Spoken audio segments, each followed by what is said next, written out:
A country with no oil, no giant tech companies, no empire, no access to the sea, mostly mountains, and somehow it became one of the richest places on Earth. The average person in Switzerland is wealthier than most Americans, and its currency is so trusted that during global crises, investors run to it like it's an underground bunker. Meanwhile, countries filled with natural resources often collapse into inflation, corruption, and debt. So what exactly is Switzerland selling? Because it turns out Switzerland did not become rich despite having nothing.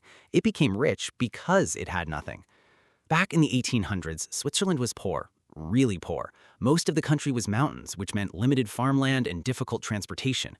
While industrial giants like Britain and Germany were rapidly expanding, Switzerland had no colonies, no major natural resources, and no obvious economic advantage. At one point, the country was exporting mercenaries simply because there were not enough jobs at home. That is how desperate the economy once was. But this weakness forced Switzerland into a different path. Countries with oil become dependent on oil. Countries with minerals become dependent on mining. Switzerland had no choice but to specialize in something else entirely: trust. That became the real product. Not officially, of course. Nobody says Switzerland manufactures trust, but economically, that is exactly what happened. The Swiss focused on industries where reputation mattered more than raw materials: watches, precision engineering, pharmaceuticals, banking, businesses where one mistake destroys credibility. Swiss watches were never valuable because they simply told time. Cheap watches could already do that. They became valuable because people trusted Swiss quality more than anyone else's. That tiny psychological advantage created billion-dollar industries. Then came banking, and this is where Switzerland's global image truly formed.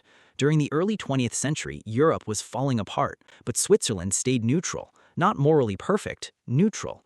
While surrounding countries destroyed themselves through conflict, Switzerland positioned itself as the safest vault in Europe. If you were wealthy in Germany, France, Italy, or later even dictatorships and unstable regimes around the world, where would you move your money?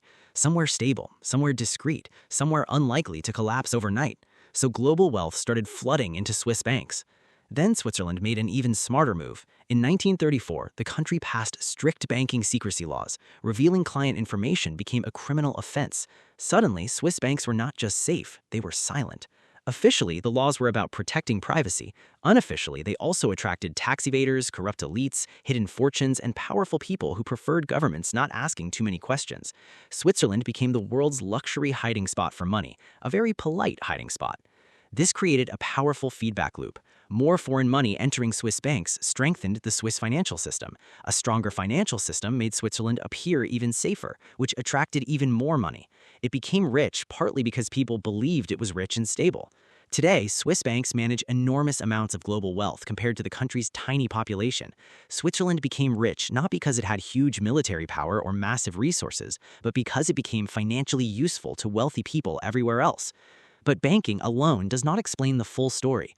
Plenty of tax havens exist around the world. Most remain small islands with limited influence. Switzerland became something much larger because it built an entire economy around long-term stability.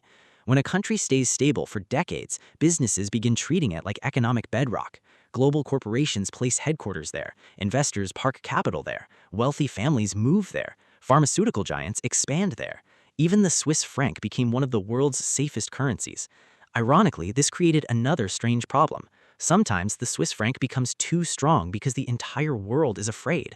During global crises, investors rush into Swiss assets so aggressively that it can hurt Swiss exports and economic growth. In some periods, Switzerland even experimented with negative interest rates. Imagine how bizarre that is. People were literally paying banks just to store their money safely. That is the economic equivalent of paying someone to guard your backpack because you trust them more than yourself. And this reveals the uncomfortable truth underneath Switzerland's success. The model works partly because the rest of the world is unstable. Every war, inflation crisis, corruption scandal, or political collapse elsewhere often pushes more money towards Switzerland. The country profits from global uncertainty. That doesn't make Switzerland evil, but it does make the story less romantic than people imagine. This was not luck, it was strategy. Extreme stability, strong institutions, political neutrality, financial secrecy, precision industries, careful branding.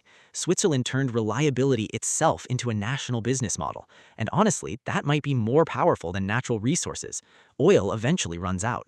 Trust compounds over time. But now even Switzerland faces pressure.